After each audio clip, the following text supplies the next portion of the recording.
Thanks, Ethan. Hello, everybody. Let me get my screen shared here as usual. Just take some, and we are up and live. Okay, so got a lot to show you today. We're going to try and get through as much as possible live demonstrations here, as many of you who work with AI know. Things take different amounts of time depending on, which code assistant you're using, how heavily those services are being used by your colleagues around the world, and what upgrades they've made to the models. So the first step in our journey today is just pointing you to our documentation.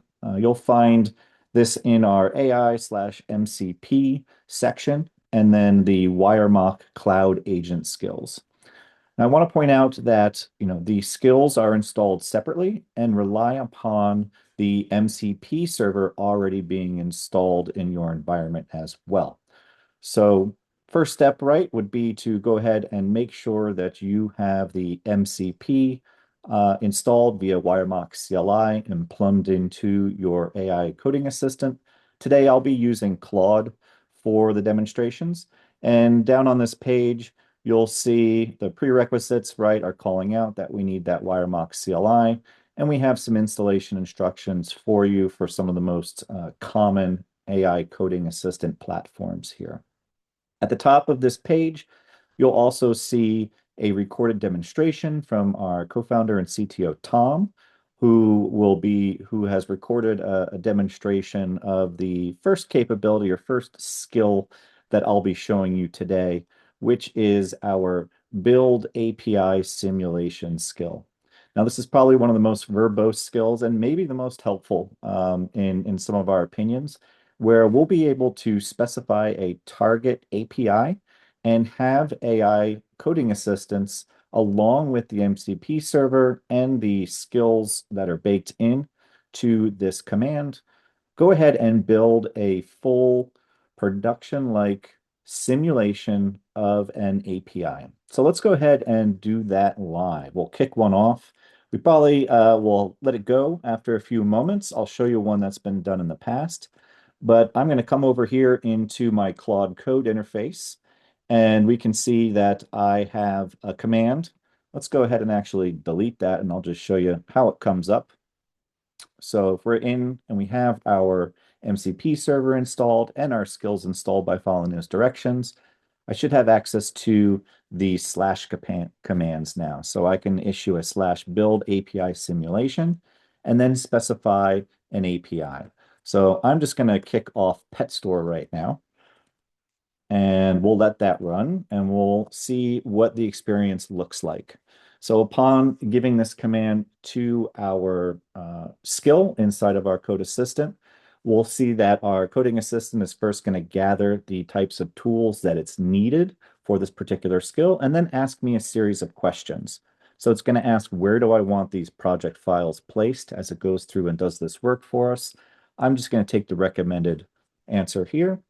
Then it's going to ask us, is there a sandbox for the pet store or a test environment?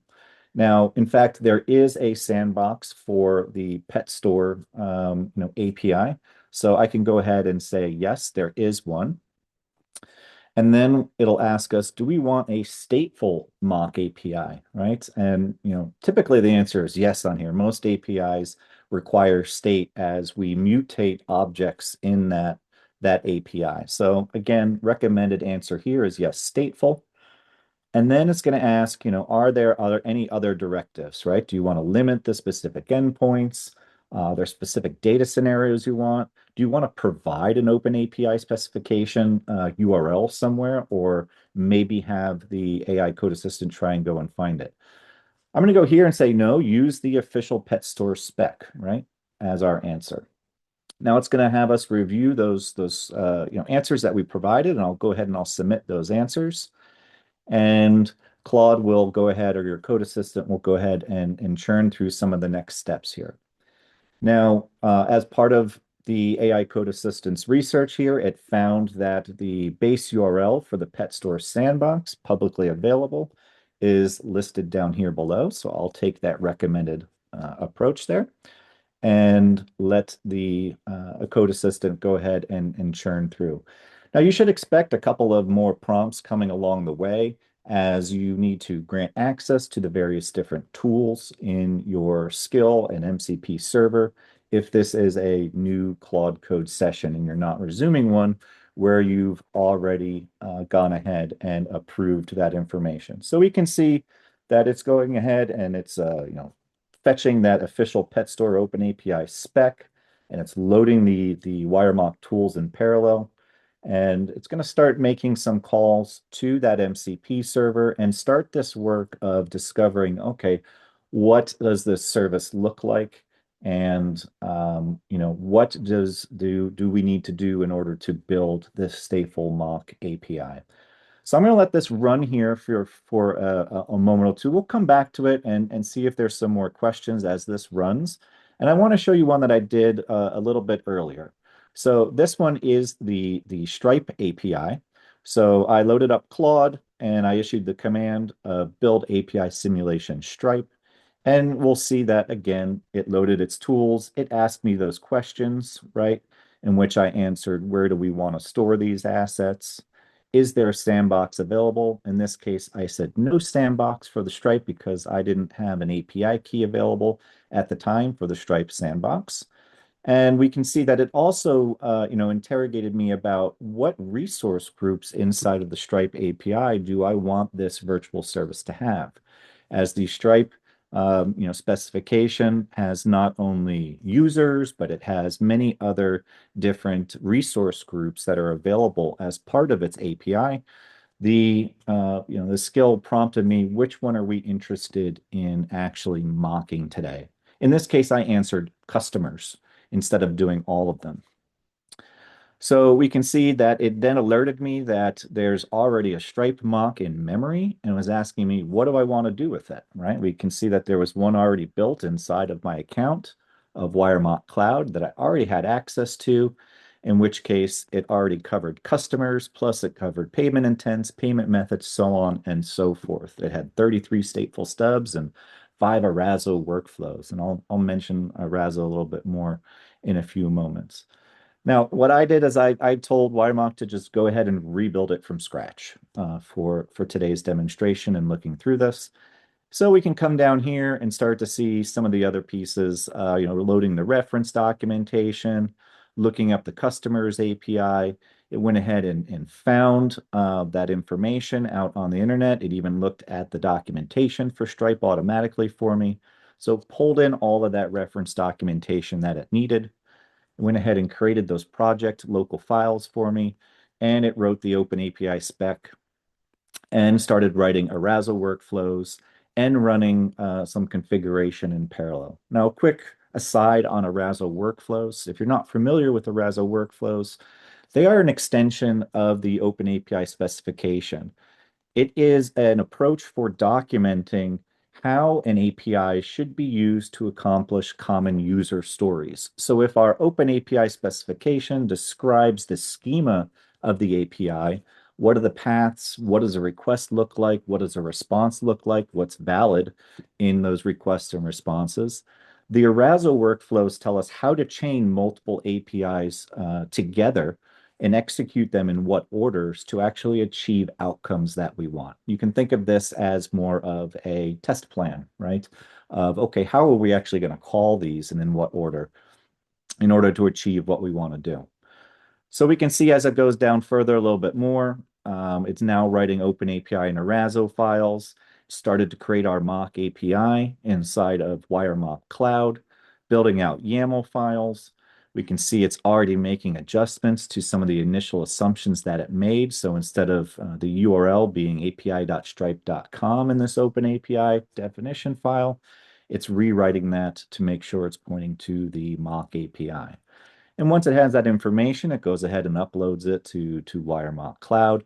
And we keep coming down and we can see as our agent continues to churn through all of these findings as it starts to make observations on what's created in WireMock Cloud, even start to test some of those pieces. So we can come down, we can see stubs are starting to be created.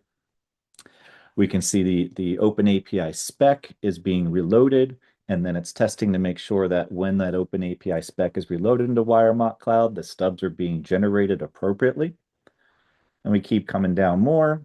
We can see that it's now starting to test, do some smoke tests by creating a customer and then trying to retrieve it. So we can see that it created that customer. The smoke test passes. It's looking in the request journal. So again, using all those MCP tools that we've exposed over the last several months with the MCP tool, the agent or skill is making use of those to make sure that when it makes requests, it's going to verify that it's actually behaving the way it expects, not just by looking at the response that comes back, but also looking at that request journal inside of WireMock Cloud. Then it looks at those Arazo flows, understanding, okay, if I chain multiple transactions together, are they actually going to come back and validate the way that I expect them to come back? You can see it's going through multiple iterations of that.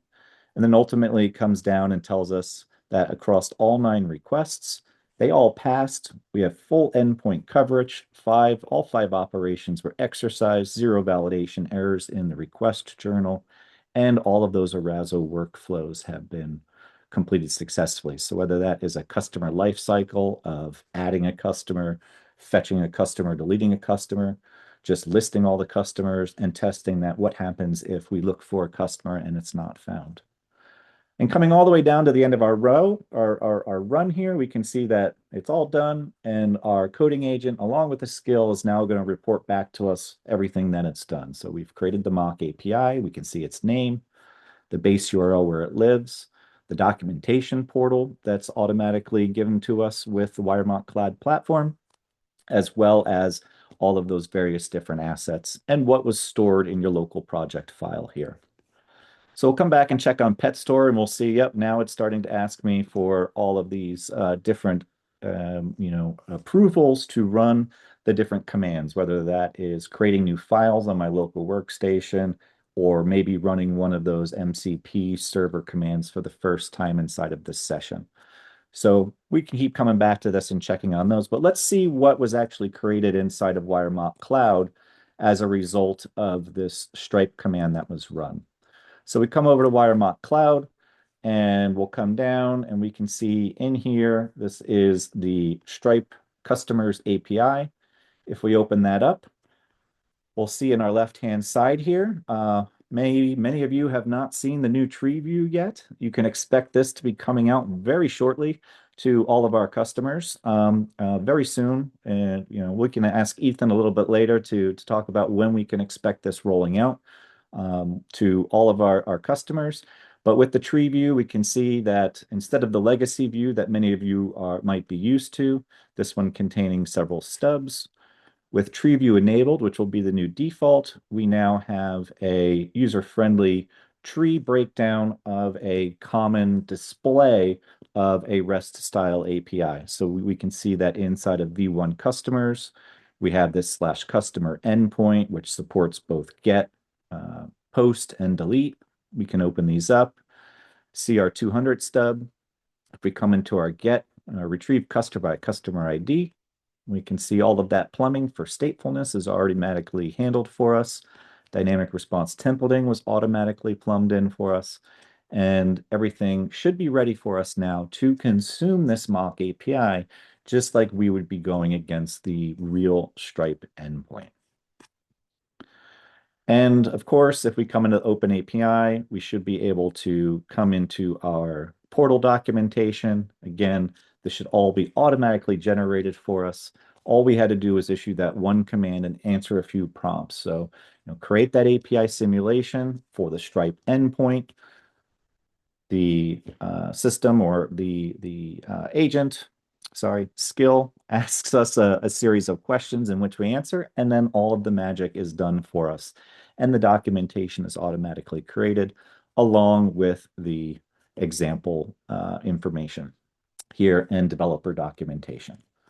So that is our build API simulation skill. Like I said, this is probably one of the most powerful skills in the skill set that we've released, allowing you to basically ask your code assistant agent to build you a stateful representation of pretty much any API that's out there and allow the coding assistant to do the heavy lifting for you.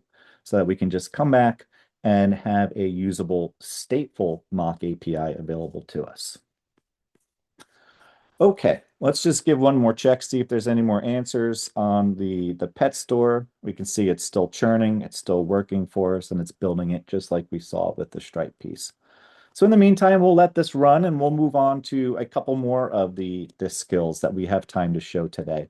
The next one I want to show for you is going to be this convert to data-driven skill.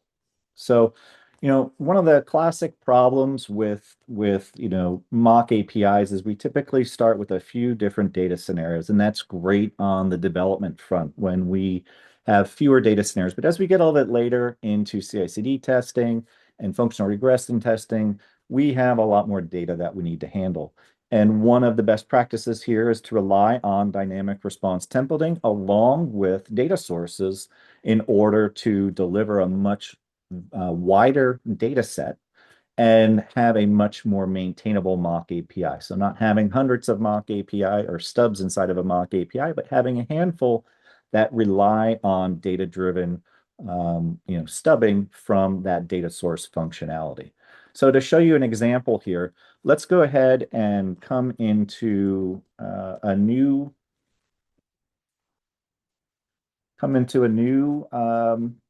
session here.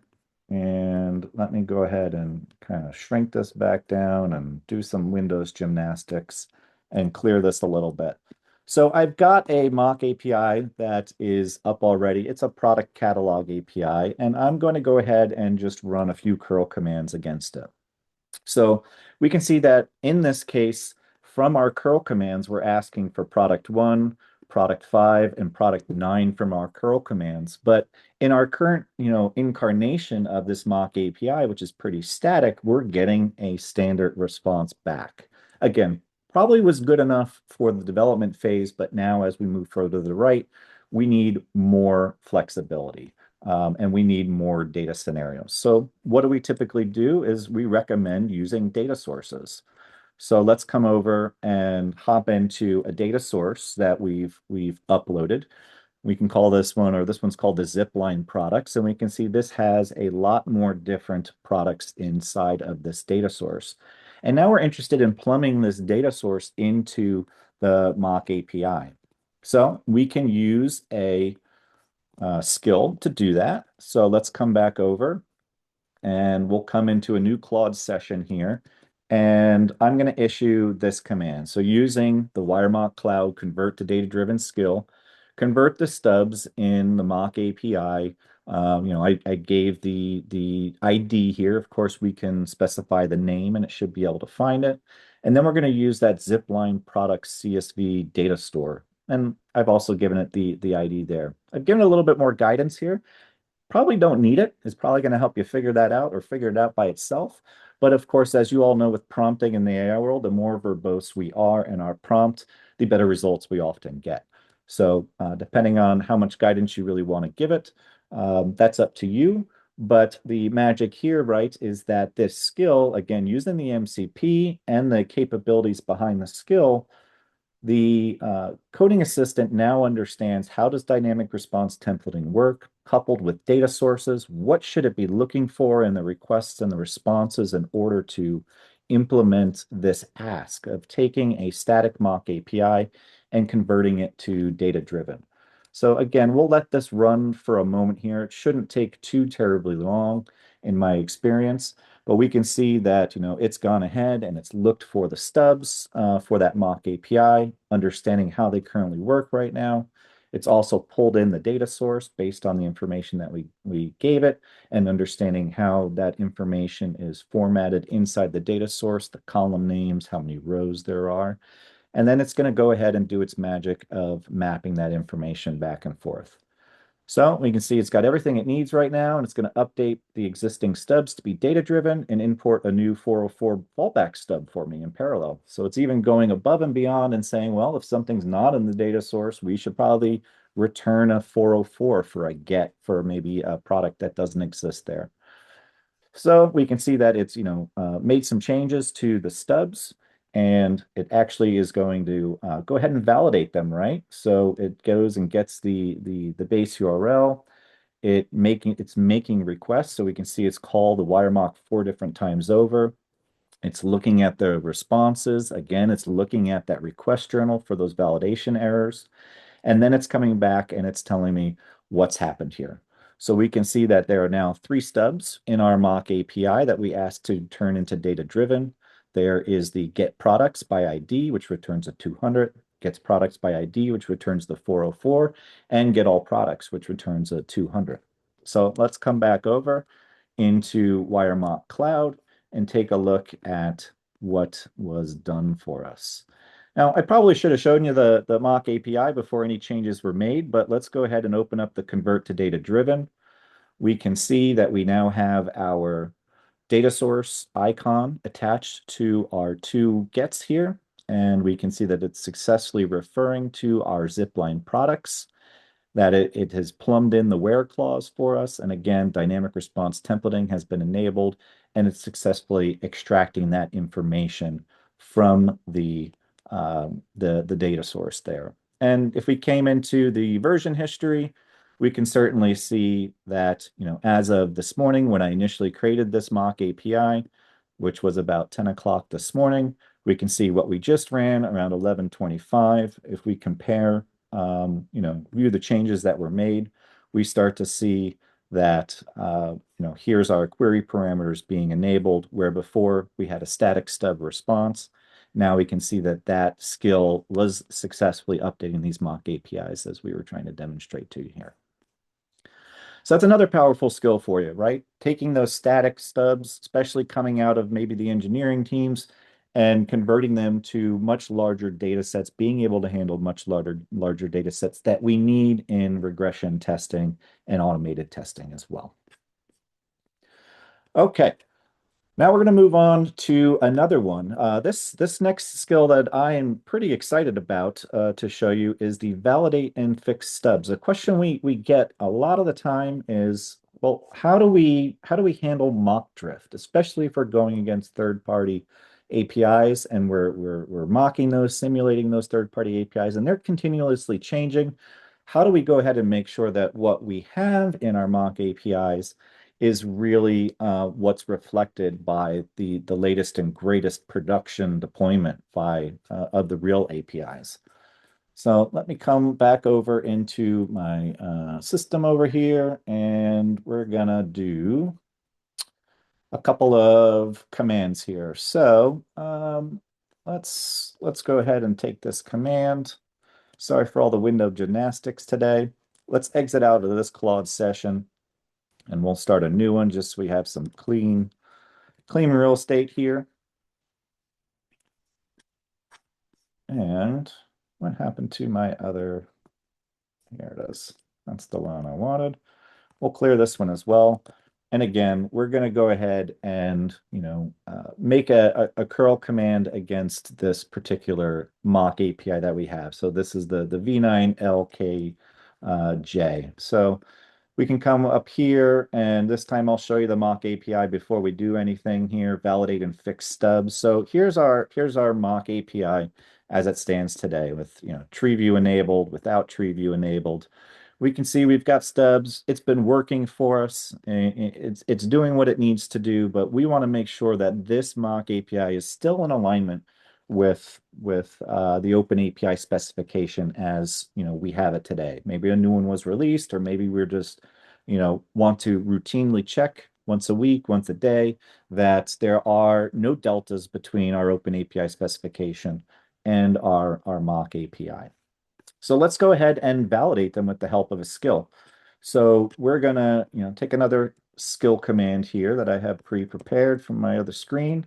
Let's come back into our live demo skills, and we can say, using the validate and fix stubs skill, validate the stubs in mock API, blah, blah, blah, against the open API spec and fix any errors that that you find. And show me some clear outputs, right? It didn't wrap for us there. So show me a clear list of every violation before applying any fixes was the rest of that particular statement there. Now, if I can find my cursor across my 3 screens here we go, and answer yes to this particular query. Again, we'll let this churn. We'll see that it's pulling in the reference documentation that's baked into the skill. It's figuring out what it needs to do. It's found the mock API and pulled that information. It's now starting to make calls to that. It sees that there's 4 stubs. It's getting the base URL. And now we can see that it's going to look at the mock API settings. What that means is it's going to look and see, hey, this is a REST style mock API. As most of you know, WireMock Cloud has a great validation mode. So when we do have an open API spec and we have stubs, we can validate that requests coming into the mock API, as well as the responses being generated by the mock API, conform to the open API specification. So we'll see this skill is taking it upon itself to go ahead, reset that journal, the request journal, and then start to make calls to the mock API. And then it's going to interrogate that request journal looking for any validation issues that are happening against that open API specification. So we'll see that stub 1 has been tested, stub 2 has been tested, no validation events in the journal. Stub 3 has been tested. We're looking at 4. And let's see if 4 comes back with any issues on this one. Give this another moment here, and it should be done in any moment.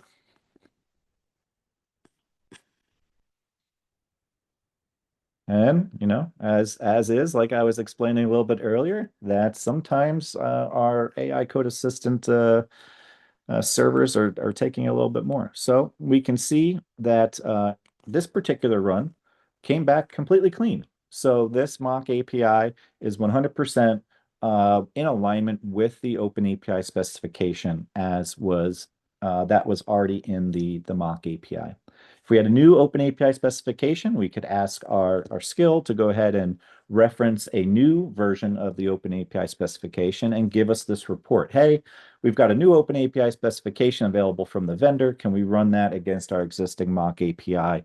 Give me a report of what's broken, if anything. And then ultimately, after you get this report, you can ask it to go ahead and make the changes for you, right? So we know that many of you know that we have the capability of two-way syncing in the product for when an open API specification changes to go ahead and automatically update the stubs in the mock API. This approach goes even one better, starting to look through not just the examples that are baked in an open API specification, but it also looks at all the existing stubs that you've added, all the additional data scenarios that you've added after importing the open API specification. All right, we are at 11:34 here. Maybe we take a couple moments and answer some questions. I see that we have a few that have come up, and if we do have some additional time, we can maybe look at one more question, but I do want to handle some questions before we move on here. Yeah, absolutely. We got a few questions, so we'll go ahead and get started on those. We got one that says, do you suggest when we start using WireMock to create some mock responses and use AI to generate dynamic answers like you did? Yeah, that's a great question. I would say there's absolutely no reason you can't do that. Um, Ultimately, I would love for new users to have a handle of basic dynamic response templating, understanding what's available via the handlebar helpers, what information can be extracted from the request coming in, some of the other utilities like random data generation, date modification and reformatting, some really heavily used handlebar helpers that sometimes you might just want to give a little bit of a nudge to your AI code assistant. While we've tried to bake in all of those best practices that we've been collecting and observing from our large customer base into the skills themselves, learning a little bit, playing around a little bit, going through self-paced training, in our free offering of self-paced training, I think would just give you a little bit more ammunition to understand the possibilities and even be able to give your AI code assistant a little bit more direction, right? Oh, that's great what you did, but can we actually modify the dates so that they come back 3 days after the request date, right? In XYZ particular field. So just understanding what types of capabilities are in there might give you a little bit more ammunition when working with your code assistant. Yeah, it's a great question, a great answer. The one thing I'd add to build on that, right, is within any team that's using WireMock Cloud, you've probably got different levels of how much you're going to be the one engaging with having to build and maintain the mocks. Some teams spread that out across everybody. Some teams have some kind of central folks they key up to be responsible for it.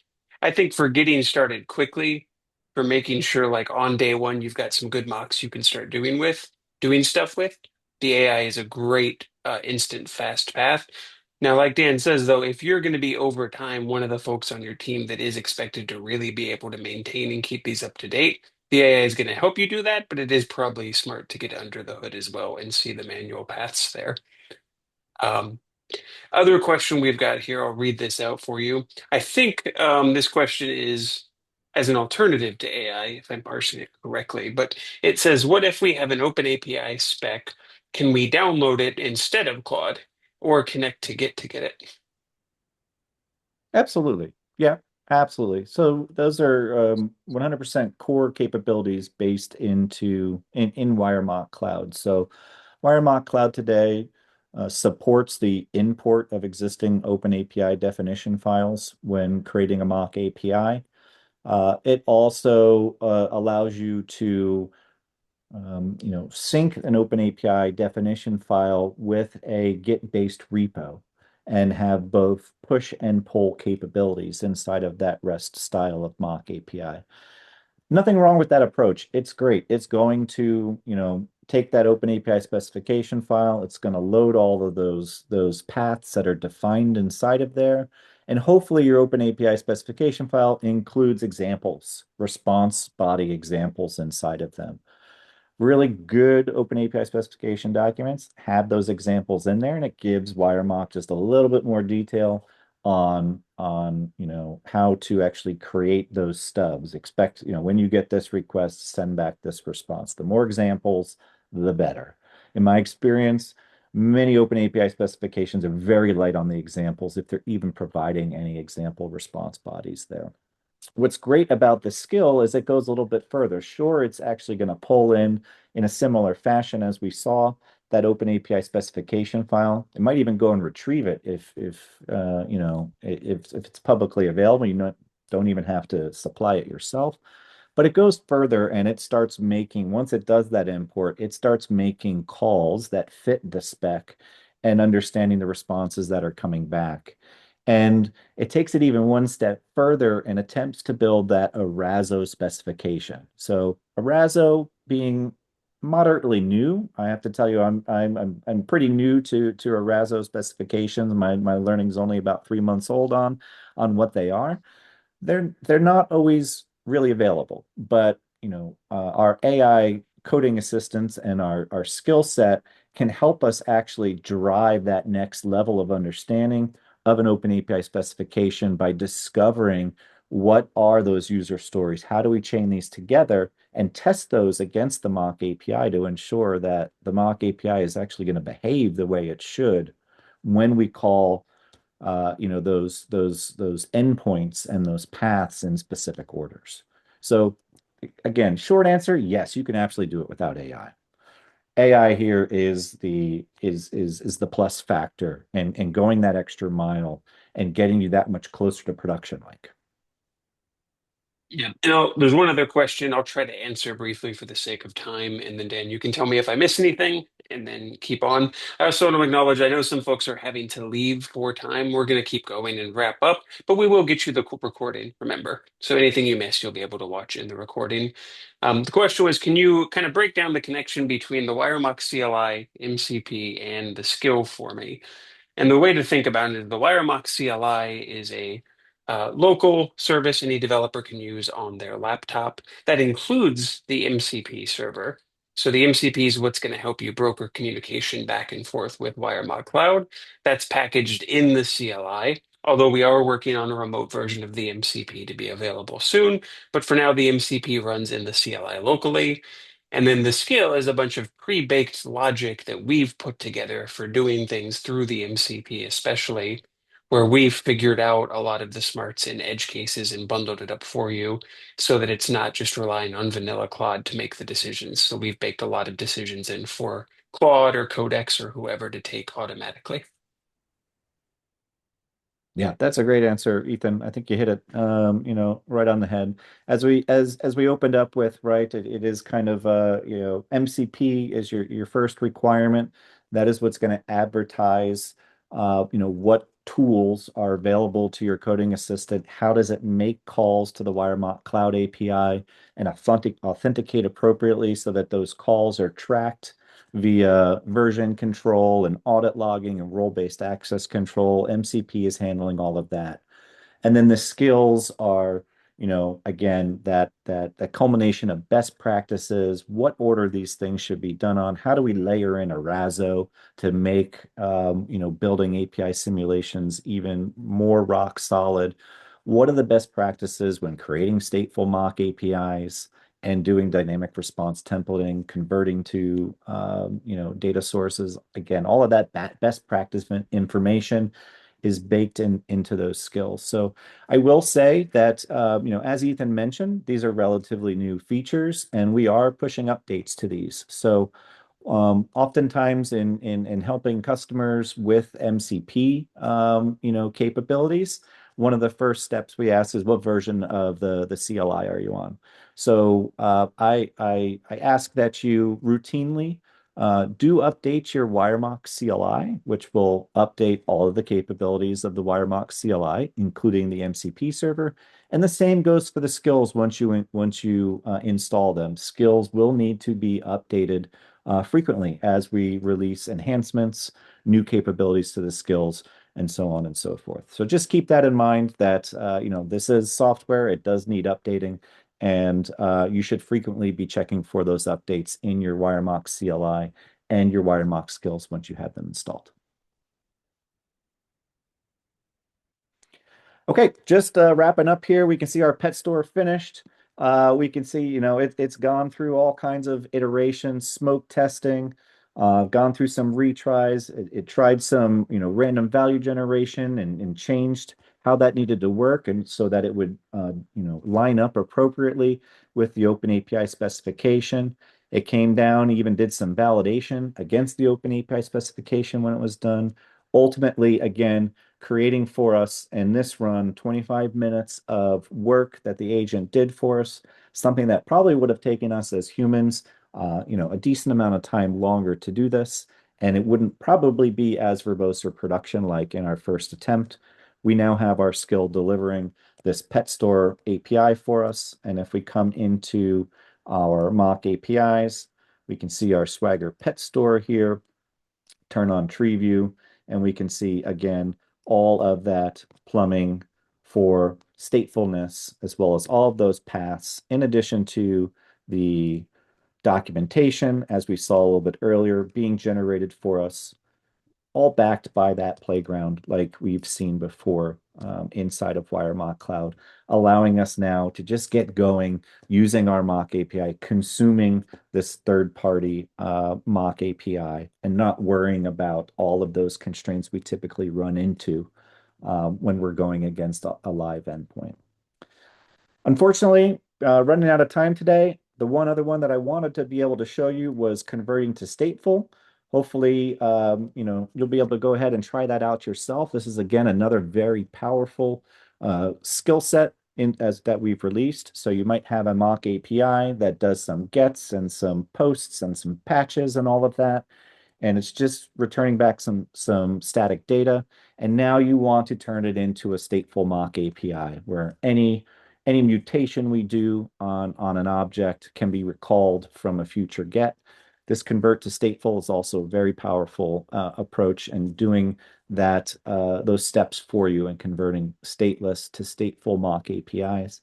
Stay tuned for individual videos to be released on each one of these skills as I get those recorded and we get those pushed out to our YouTube channel. And stay tuned for a lot of other exciting capabilities in this space. As we all know, AI is moving a mile a minute, if not faster, and we look to get as many capabilities in your hands as quickly as possible. Ethan, anything else to add before we close out? No, I just want to echo what you just said, Dan. This is moving fast, so we really want to hear from y'all. We always want to hear from y'all on any topic, but certainly where the AI stuff is wet paint for everyone in the world right now, we welcome your input to help us keep shaping it. And we will let you go. So have a good rest of your day, and we'll get the recording out to everyone soon. Thanks for joining us. Thank you.